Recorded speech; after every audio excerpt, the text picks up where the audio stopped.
नमस्कार दोस्तों, मैं अभिषेक कुमार स्वागत करता हूं आप सभी का क्लास 10th के सिविक्स के सेशन में। तो इस सेशन में हम लोग डिस्कस करेंगे क्लास 10th के सिविक्स का 4th चैप्टर जो है जेंडर, रिलीजन एंड कास्ट। तो आज हम लोग जेंडर के बारे में बात करेंगे, रिलीजन और कास्ट जो होगा वो अगले वीडियो में। तो जेंडर के बारे में यानी कि पार्ट 1 देखेंगे और अगले वीडियो में हम लोग रिलीजन और कास्ट मतलब किस तरीके से जो पॉलिटिक्स है हमारा इंडियन पॉलिटिक्स, उसमें जेंडर, रिलीजन और कास्ट के बेसिस पे कैसे सोशल डिवीजन होता है, यानी समाज में कैसे डिवीजन होता है। तो आज जेंडर के बारे में हम लोग देखेंगे। तो सबसे पहले इस चैप्टर का ओवरव्यू देख लेते हैं कि इस चैप्टर में हमें पढ़ना क्या क्या है। तो पिछले चैप्टर से पहले स्टार्ट करते हैं। पिछले चैप्टर में हम लोग क्या क्या पढ़े थे। तो पिछले चैप्टर में हम लोगों ने पढ़ा था क्या, तो सोशल डाइवर्सिटी जो है किस तरीके से सामाजिक विविधता है और वो कैसे डेमोक्रेसी को प्रभावित करता है या फिर नहीं करता है। तो वो प्रभावित करता है। और पॉलिटिकल एक्सप्रेशन जो है वो क्या करता है कि पॉलिटिकल एक्सप्रेशन अगर सोशल डिफरेंसेस की ओर देखा जाए कि सोशल सामाजिक विभिन्नता के आधार पे जो राजनीतिक वक्तव्य है वो पॉसिबल है, मतलब लोग उसको संभव बना सकते हैं, मतलब कर सकते हैं राजनीतिक एक्सप्रेशन में सोशल डिफरेंसेज। और कभी कभी ये जो है किसी भी डेमोक्रेटिक सिस्टम के लिए बहुत ही जरूरी हो जाता है। और इस चैप्टर में हम लोग इन्हीं आइडियाज को अप्लाई करके प्रैक्टिस करके और देखेंगे कि इंडिया के डेमोक्रेसी में ये जो डिफरेंसेज है वो कैसा है। और 3 काइंड का डिफरेंसेज हम लोग देखेंगे, 3 kinds of differences social division के और इनइक्वालिटीज के आधार पे, यानी कि सामाजिक किस तरीके से विभिन्नता है और कैसे लोगों में समानता नहीं है, मतलब लोगों को जेंडर, रिलीजन और कास्ट के बेसिस पे कैसे उनको समान अधिकार नहीं मिलता है। यहाँ सोशल डिफरेंसेज हम लोग देखेंगे जेंडर, रिलीजन और कास्ट के आधार पे। और हम लोग और क्या देखेंगे कि ये जो डिवीजन है उसका कैसा नेचर है हमारे इंडिया में और कैसे इसे पॉलिटिक्स में व्यक्त किया जा सकता है। हम लोग और क्वेश्चन मतलब इसमें देखेंगे और उस क्वेश्चन का हमें आंसर मिलेगा कि कैसे अलग अलग जो एक्सप्रेशन है वो इन डिफरेंसेज पे बेस्ड है और इन डिफरेंसेज के कारण ही हमारा जो डेमोक्रेसी है वो हेल्दी बनता है। तो हम लोग देखेंगे इसमें। तो आगे देखते हैं जेंडर और पॉलिटिक्स। तो जेंडर और पॉलिटिक्स यानी कि पॉलिटिक्स में किस तरीके से जेंडर का जो है वो रिलेशन है वो कैसे जुड़ा हुआ है। तो यहाँ हम लोग शुरुआत करते हैं जेंडर डिवीजन से। तो जेंडर डिवीजन से शुरुआत करते हुए हम लोग देखते हैं कि ये हायरार्चिकल सोशल डिवीजन है जिसे हम लोग सभी जगह देख सकते हैं, यानी कि ये जो है वो वंशानुगत है। हर एक वंश में मतलब इस तरीके का डिवीजन हुआ था और इसको अगर पॉलिटिक्स के नज़र में देखा जाए तो बहुत कम ही इसे पहचाना गया है, इसके बारे में बहुत कम बात होती है। और जेंडर डिवीजन जो है वो हम लोग समझ सकते हैं कि ये कैसा डिवीजन है। तो ये जो है वो नेचुरल और अनचेंजेबल, मतलब ऐसा विभिन्नता है जिसे हम लोग ना ही बदल नहीं सकते हैं, क्योंकि ये प्राकृतिक है। जो जेंडर के रिलेशन में अगर डिवीजन है तो ये प्राकृतिक है, इसे हम लोग बदल नहीं सकते हैं। फिर भी ये जो है वो बायोलॉजी पे बेस्ड नहीं है, लोगों के एक्सपेक्टेशन पे, यानी लोग क्या एक्सपेक्ट करते हैं या फिर जो रूढ़िवादी यानी पुराने सोच के जो लोग हैं उन पर डिपेंड करता है ये जो जेंडर डिवीजन है। अब आगे हम लोग देखेंगे कि पब्लिक और प्राइवेट डिवीजन कैसे होता है, मतलब प्राइवेट यानी कि किसी भी घर में कैसे डिवीजन होता है जेंडर के आधार पे, और पब्लिक में मतलब समाज में कैसे लोग डिवीजन करते हैं। तो ये पब्लिक और प्राइवेट डिवीजन, तो बॉयज़ एंड गर्ल्स जो है ऐसा माना जाता है कि उनके लिए मतलब अलग अलग रिस्पॉन्सिबिलिटी है। महिलाओं का क्या माना जाता है कि उनका मेन रिस्पॉन्सिबिलिटी क्या है कि घर के कामों को देखना, अपने बच्चों का ख्याल रखना। और ये जो है यही बताता है क्या, तो sexual division of labour in most families, यानी कि अधिकतर परिवारों में यही जो है वो लेबर का मतलब कि परिश्रम के आधार पर क्या है, डिवीजन है। तो वुमेन जो है वो घर का सारा काम करती है, जैसे कि कुकिंग हो गया, क्लीनिंग, वॉशिंग क्लॉथ्स, टेलरिंग या फिर बच्चों का ख्याल रखना। जबकि पुरुष के लिए कौन सा कार्य है, तो वो घर के बाहर का जो कार्य है वो देखेंगे। और ऐसा जरूरी नहीं है कि जो पुरुष हैं वो घर के कार्य नहीं कर सकते हैं, वो उन घर के कार्य को कर सकते हैं, लेकिन वो केवल सोचते क्या हैं कि महिलाएं जो हैं उनके लिए ये कार्य हैं, तो इसलिए उन्हें ही करना चाहिए। और जब ये इन जॉब्स को मतलब पेमेंट मिलता है, मतलब इन कार्यों के लिए अगर उन्हें पेमेंट मिलता है तो वो इन कार्यों को करने के लिए तैयार हो जाते हैं। जैसे अगर देखा जाए एग्जाम्पल, तो बहुत सारे जो टेलर्स हैं, दर्जी हो गए, या फिर कुक्स जो कि होटल्स में रहते हैं, वो मेंस ही होते हैं, मतलब पुरुष ही हैं। इसी तरीके से ऐसा नहीं है कि महिलाएं जो हैं वो घर से बाहर कार्य नहीं करती हैं, वो घर के बाहर भी कार्य करती हैं। बहुत सारे गाँव में वुमेन जो है वो घर के बाहर जाती हैं पानी लाने, या फिर जो ईंधन मतलब कि लकड़ी जो होता है जिससे कि खाना बनता है तो वो कलेक्ट करने, और खेतों में भी वो काम करती हैं। और अगर अर्बन एरियाज में देखा जाए यानी शहरी क्षेत्रों में, तो जो भी गरीब महिलाएं हैं वो क्या करती हैं कि डोमेस्टिक हेल्पर के मतलब घर में वो एज ए मेड काम करती है बहुत सारे मिडिल क्लास होम्स में, जबकि मिडिल क्लास की जो महिलाएं हैं वो ऑफिसेज में काम करती है। और अगर देखा जाए कि मेजॉरिटी ऑफ वुमेन जो हैं वो कुछ ना कुछ पेड वर्क्स करती ही हैं अपने डोमेस्टिक लेबर के अलावा। लेकिन अगर ये जो वर्क है वो होता क्या है कि इसको वैल्यू नहीं दिया जाता है, मतलब इसको सम्मान नहीं दिया जाता है। इसी कारण से लोग इसको पहचानते भी नहीं हैं कि हाँ उनका भी कोई योगदान है, काम में कोई योगदान है। और इस डिवीज़न का मतलब इस डिवीज़न का रिजल्ट क्या निकलता है कि महिलाएं जो हैं उनको मतलब ह्यूमैनिटी का हाफ कंस्टिट्यूट किया जाता है, मतलब आधा, और उनका जो रोल है पब्लिक लाइफ में स्पेशली पॉलिटिक्स में वो बहुत कम है। हमारे सोसाइटी में उनका जो रोल है वो बहुत कम है। किसके कारण? तो इन्हीं मतलब रिकॉग्नाइजेशन के कारण, मतलब उनके वर्क को वैल्यू नहीं दिया जाता है इस कारण। और पुराने समय में भी क्या था कि केवल पुरुषों को ही अलाउड था कि वो कोई भी जो पब्लिक अफेयर्स है यानी जो सामाजिक कार्य है उसको कर सकते हैं। वोट देने का भी अधिकार केवल पुरुषों को था, और पब्लिक ऑफिसेज में भी वही केवल काम कर सकते थे। और अब क्या हो रहा है कि धीरे धीरे पॉलिटिक्स में ये जो मुद्दे हैं जेंडर रिलेटेड, इसको उठाया जा रहा है राजनीति में भी। और वुमेन जो हैं वो बहुत सारे जो संसार के अलग अलग भाग हैं वहाँ पे वो इकट्ठी हो गई हैं, और क्या कर रही हैं कि अपने आंदोलन कर रही हैं बहुत सारे कंट्रीज में, ताकि उनको किस चीज़ का अधिकार मिले, तो वोटिंग का राइट मिले महिलाओं को, क्योंकि बहुत सारे कंट्रीज में उनको वोट देने का भी अधिकार नहीं है। और ये आंदोलन जो है इसका डिमांड है कि क्या होना चाहिए कि महिलाओं का राजनीतिक और जो लीगल स्टेटस है उसको बढ़ाया जाना चाहिए, और इम्प्रूव होना चाहिए उनका एजुकेशनल और कैरियर अपॉर्चुनिटीज, यानी उनके लिए शिक्षा का और कैरियर का मौका ज़्यादा मिलना चाहिए। और जो अधिक सुधारवादी महिलाएं हैं या फिर उनका जो मूवमेंट है उनका मेन एम क्या है कि इनको बराबरी का दर्जा मिले पर्सनल और फैमिली लाइफ में भी। और इसी कारण से इन मूवमेंट्स को, यानी ये जो क्रांति हैं जो वो लोग मूवमेंट्स करती हैं, इन मूवमेंट्स को फेमिनिस्ट मूवमेंट कहा जाता है, यानी नारी अधिकारवादी आंदोलन।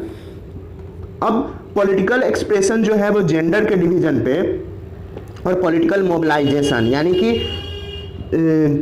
जेंडर के डिवीजन पे जो वक्तव्य है राजनीति में या फिर पॉलिटिकल जो मोबिलाइजेशन है वो क्वेश्चन जब करता है, तो इस कारण से महिलाओं का जो रोल है पब्लिक लाइफ में वो इम्प्रूव हो रहा है, मतलब उसमें धीरे धीरे सुधार हो रहा है। और अब हम लोग देख सकते हैं कि महिलाएं जो हैं वो as a scientist, doctors, engineers, lawyers, managers, college and university teachers की तरह काम कर रही है। लेकिन ऐसा पहले सोचा जाता था कि ये सब जो वर्क है उनके लिए सूटेबल नहीं है। संसार के कुछ भागों में अगर देखा जाए तो एग्जाम्पल के लिए कि वहाँ क्या हो रहा है कि जैसे स्कैंडिनेवियन है, मतलब एक कंट्री, स्कैंडिनेवियन कंट्रीज जो है जैसे कि हो गया स्वीडन, नॉर्वे और फिनलैंड, यहाँ पे पब्लिक लाइफ में महिलाओं का जो पार्टिसिपेशन है वो पुरुषों से भी ज़्यादा है। लेकिन अगर हम अपने कंट्रीज में देखें तो वुमेन जो है वो अभी बहुत पीछे हैं मेन से, और अभी भी बहुत सारा इम्प्रूवमेंट की ज़रूरत है। लेकिन जैसे ही हमारा जो कंट्री इंडिपेंडेंट हुआ था उस समय से कुछ सुधार हुए हैं, लेकिन फिर भी हमारा जो समाज है वो पुरुष प्रधान समाज है, यानी पितृसत्तात्मक समाज है। और वुमेन जो है इसका डिसएडवांटेज, इसके कारण उनको बहुत ज़्यादा डिसएडवांटेज का सामना करना पड़ रहा है, भेदभाव, डिस्क्रिमिनेशन हो रहा है और उनको दबाया भी जा रहा है बहुत तरीक़ों से। अब लिटरेसी रेट की ही बात की जाए, जैसे साक्षरता दर देखा जाए तो महिलाओं का जो है वो केवल 54% है as compare to 76% of men, यानी कि पुरुषों का जो है वो 76%, जबकि महिलाओं का केवल 54% साक्षरता दर है, यानी कि केवल 54% महिलाएं ही शिक्षित हैं। और उसी तरीके से अगर देखें कि बहुत सारे जो स्मॉलर यानी कि छोटे बहुत सारे जो स्मॉलर हैं, सिमिलरली स्मॉलर प्रोपोर्शन मतलब बहुत कम ही जो लड़कियों का प्रोपोर्शन है स्टूडेंट्स का, गर्ल्स स्टूडेंट का, वो हायर स्टडीज़ कर पाती हैं। और अगर स्कूल रिजल्ट में भी देखा जाए तो स्कूल रिजल्ट में होता क्या है कि गर्ल्स का जो परफॉर्मेंस है वो बॉयज़ से बहुत अच्छा होता है, और यदि अगर अच्छा नहीं हो कुछ जगहों पे तो वो किस कारण से, तो क्योंकि वो ड्रॉप आउट कर देती है, मतलब स्कूल छोड़ देती हैं। क्योंकि पेरेंट्स क्या प्रेफर करते हैं, बहुत सारे जगह पे पेरेंट्स प्रेफर करते हैं कि उनके जो बॉयज़ हैं उनको रिसोर्स मिल रहे, मतलब जो भी उनके पास जो संसाधन है एजुकेशन के लिए वो जो खर्च करना चाहते हैं वो अपने बॉयज़ पे करना चाहते हैं, रेदर देन मतलब कि ना कि वो बराबर बराबर अपने मतलब जो सन हैं और जो डॉटर्स हैं उन पे खर्च करें। और ये जानकर के आश्चर्य नहीं होना चाहिए कि जो प्रोपोर्शन ऑफ वुमेन है among highly paid and valued job is still very small. यानी कि अगर हम देखें कि उच्च वेतन वाले जॉब्स में या फिर वैसा जॉब जिसका कि बहुत सम्मान है उसमें महिलाओं का जो योगदान है वो बहुत कम है। और अगर हम देखें कि एवरेज इंडियन वुमेन जो हैं वो करती क्या है कि 1 घंटा ज़्यादा काम करती है एवरेज मैन, मतलब मैन का जो एवरेज वर्किंग आवर्स है मतलब डेली का, उसके कंपैरिजन में महिलाएं जो हैं वो 1 घंटा अधिक काम करती है, फिर भी उन्हें उतना अधिक पेमेंट नहीं मिलता है, मतलब पुरुषों के मुकाबले उन्हें कम पेमेंट मिलता है और उनके काम का भी सम्मान नहीं होता है। अब अगर इक्वल वेज एक्ट एक बनाया गया है यानी समान वेतन का अधिकार, ये क्या करता है कि इक्वल वेज उनको प्रोवाइड कराना चाहिए, लेकिन किस कारण से, तो इक्वल वर्क के लिए, मतलब बराबर काम के लिए बराबर वेतन का अधिकार बनाया गया है। फिर भी बहुत सारे क्षेत्र हैं, काम के बहुत सारे क्षेत्र हैं उनमें महिलाओं को उतना वेतन नहीं मिल पाता है। जैसे अगर स्पोर्ट्स की बात की जाए, सिनेमा की या फैक्ट्रीज में या फील्ड में, तो वुमेन जो हैं वो मेन से कम उनको वेतन मिलता है, और जबकि दोनों सेम वर्क करती है, मतलब उतना ही काम दोनों लोग करते हैं। अब यहाँ अगर देख लिया जाए थोड़ा सा, यहाँ पे एक डायलॉग दिया हुआ है, मतलब बताया है कन्वर्सेशन कि क्या है लिखा हुआ कि mummy always says to outsider, मतलब बाहर से आने वाले को मम्मी हमेशा कहती हैं कि मैं जो है कुछ काम नहीं करती हूँ, मैं एक गृहिणी हूँ, लेकिन जब भी मैं देखता हूँ तो वो क्या करती रहती हैं कि हमेशा नॉन स्टॉप हर समय वो काम करती रहती हैं, और यदि इसे काम नहीं कहा जाएगा तो आखिर काम होता क्या है। अब देखते हैं मेन पॉइंट्स पे कि बहुत सारे पार्ट्स हैं इंडिया में, वहाँ के जो पेरेंट्स हैं वो प्रीफर करते हैं कि उनका क्या हो तो सन हो, और वो तरीका अपनाते रहते हैं कि किसी तरीके से जो गर्ल चाइल्ड है उनको जन्म लेने से पहले ही उनका जेंडर डिसाइड कर लिया जाता है और उनको अबॉर्ट कर दिया जाता है, मतलब अबॉर्शन हो जाता है, और इस तरीके मतलब उनको क्या किया जाता है कि मार दिया जाता है। और इस तरीके का जो सेक्स सेलेक्टिव अबॉर्शन है, मतलब उनको पहले से ही निर्धारित कर लिया गया और अबॉर्शन कर दिया गया, जिसके कारण चाइल्ड सेक्स रेशियो जो है वो धीरे धीरे गिरते जा रहा है। अब जो है वो नंबर ऑफ गर्ल चिल्ड्रन पर 1000 बॉय जो है वो बहुत कम हो गया है हमारे कंट्री में, और अगर एवरेज देखा जाए तो एवरेज ये जो है वो केवल 927 है। और अगर मैप में देखें तो कुछ जगहों पे ये बिलो 85 या फिर 800 तक हो गया, यानी पर 1000 बॉयज जो गर्ल्स की जो नंबर है, मतलब गर्ल्स का जो संख्या है वो 800। और बहुत सारे ऐसे रिपोर्ट्स आते हैं, बहुत सारे ऐसी सूचना आती हैं कि बहुत तरीके का इनको हरासमेंट का सामना करना पड़ता है, भेदभाव होता है, वायलेंस मतलब हिंसा होता है महिलाओं के खिलाफ। और अर्बन एरिया यानी जो शहरी क्षेत्र हैं अब महिलाओं के लिए वो सुरक्षित नहीं रहा है, अनसेफ हो चुका है। अब ये जो है वो सेफ नहीं है, मतलब अब वो जो महिलाएं हैं वो अपने घर में भी सेफ नहीं है बहुत सारे जगहों पे, क्योंकि उनको क्या घर में भी पीटा जाता है, हरास किया जाता है, और दूसरे तरीके के जो घरेलू हिंसा है उनका सामना उन्हें करना पड़ता है। अब हम देखेंगे कि महिलाओं का पॉलिटिकल रिप्रेजेंटेशन यानी राजनीति में उनका प्रतिनिधित्व के बारे में हम लोग देखेंगे कि किस तरीके से वो राजनीति में अपना प्रतिनिधित्व करती हैं। तो ये सब हम लोगों को मालूम है, फिर भी ये इशू जो है वो रिलेट किया जाता है वुमेन के भलाई के लिए, जबकि कोई भी लोग जो हैं इस पर ध्यान नहीं देते हैं, मतलब एजुकेट जितना ध्यान मिलना चाहिए, ध्यान देना चाहिए कि उनके भी स्टेटस में सुधार हो, वो नहीं मिल पाता है। और इसके कारण बहुत सारे जो फेमिनिस्ट हैं यानी महिला सुधारवादी हैं या फिर महिलाओं का जो मूवमेंट्स है उसमें ये कंक्लूजन निकला है कि जब तक महिलाओं के हाथ में पावर नहीं आएगा, मतलब उनके कंट्रोल में पावर नहीं आएगा, ये जो प्रॉब्लम है इस पर बराबर ध्यान नहीं दिया जाएगा। और इसीलिए एक तरीका ये अपनाया गया कि अब जो है वो अधिक से अधिक महिलाएं जो हैं वो एज अ इलेक्टेड रिप्रेजेंटेटिव चुनी जाए, मतलब वो प्रतिनिधित्व करने के लिए चुनी जाए।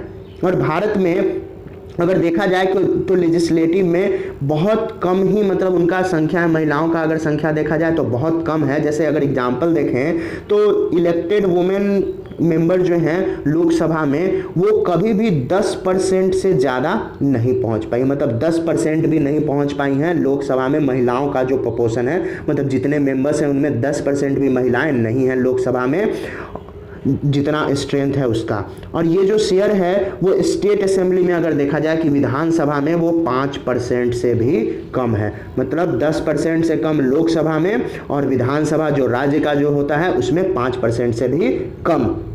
इसी कारण से अगर हम देखें कि वर्ल्ड का जो ग्राफ अगर हम देखें तो इंडिया जो है वो बॉटम ग्रुप यानी सबसे निचले स्तर पे आता है, जिसमें कि महिलाओं को अधिकार जो प्राप्त है उसमें सबसे निचले स्तर पे। और इंडिया जो है वो पीछे है बहुत सारे कंट्रीज, मतलब एवरेज से भी पीछे है बहुत सारे डेवलपिंग कंट्रीज जो विकासशील देश है, जैसे कि अफ्रीका हो गया, लैटिन अमेरिका हो गया, इनसे भी। अब ग्राफ थोड़ा सा देख लेते हैं तो ग्राफ में यहाँ देखते क्या है कि सबसे आगे जो है वो कौन है, तो नॉर्डिक कंट्री जैसे स्वीडन वगैरह हो गए, उसके बाद अमेरिका, यूरोप, सब सहारन Africa, Asia Pacific, south Asia.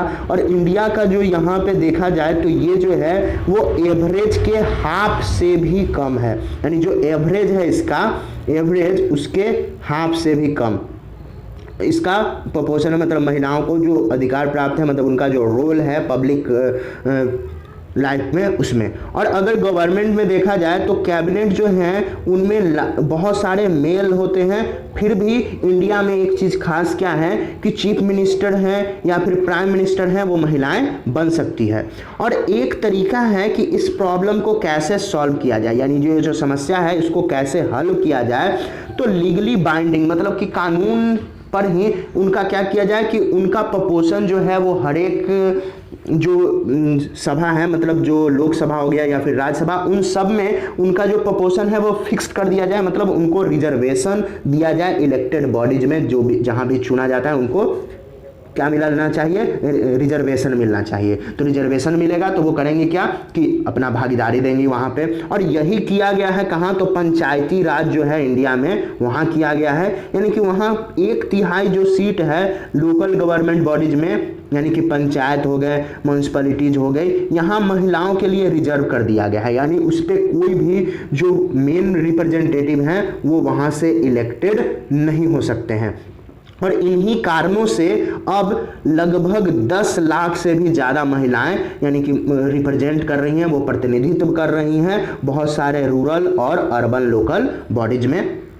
अब वुमेन ऑर्गेनाइजेशन और एक्टिविस्ट क्या करती है कि सेम तरीके का इसी कारण से डिमांड कर रही हैं कि जैसा रिजर्वेशन पंचायती राज सिस्टम में है वैसा ही 1/3 रिजर्वेशन उन्हें लोकसभा और जो विधानसभा जो है उसमें भी महिलाओं को मिलना चाहिए। और इसी कारण से एक बिल, मतलब प्रपोजल का एक बिल जो है वो मतलब वहाँ पे अप्लाई किया गया था कहाँ, तो पार्लियामेंट में लगभग 1 दशक पहले, यानी 10 साल पहले, जो कि अभी भी पेंडिंग है। कोई भी लोग यानी कि किसी भी पार्टीज के कोई लोग इस पर ध्यान नहीं दे रहे हैं और अभी तक ये बिल पास नहीं हो पाया है। अब जेंडर डिवीजन जो है वो एक एग्जाम्पल है इस तरीके का सोशल डिवीजन का, जिसको कि पॉलिटिक्स में एक्सप्रेस करने की बहुत ही ज़्यादा ज़रूरत है। और ये भी शो करता है इस तरीके का डिवीज़न कि बहुत सारे डिसएडवांटेज ग्रुप हैं, मतलब जो इसका गलत फायदा उठाते हैं और सोशल डिवीज़न जो है, महिलाओं का जो सोशल डिवीज़न है पॉलिटिक्स में, उसको वो लोग मुद्दा बना करके और इलेक्शन लड़ते हैं। तो फिर क्या ये होना चाहिए, मतलब ये मुद्दा नहीं उठाना चाहिए? तो क्या आप क्या सोचते हो कि यदि महिलाओं का ये जो मुद्दा है अगर नहीं उठाया जाए पॉलिटिकल स्तर पे, तो क्या उन्हें लाभ मिल पाएगा या फिर उनके साथ बराबरी का जो अधिकार है, मतलब बराबरी का जो ट्रीटमेंट है वो उनको मिल पाएगा? तो ऐसा नहीं है। तो अब आगे का जो है रिलीजन, कम्युनल और एंड पॉलिटिक्स, और उसके बाद रिलीजन के बाद एक और जो था कास्ट, उसे हम लोग नेक्स्ट वीडियो में देखेंगे। तो आज के लिए बस इतना ही, धन्यवाद।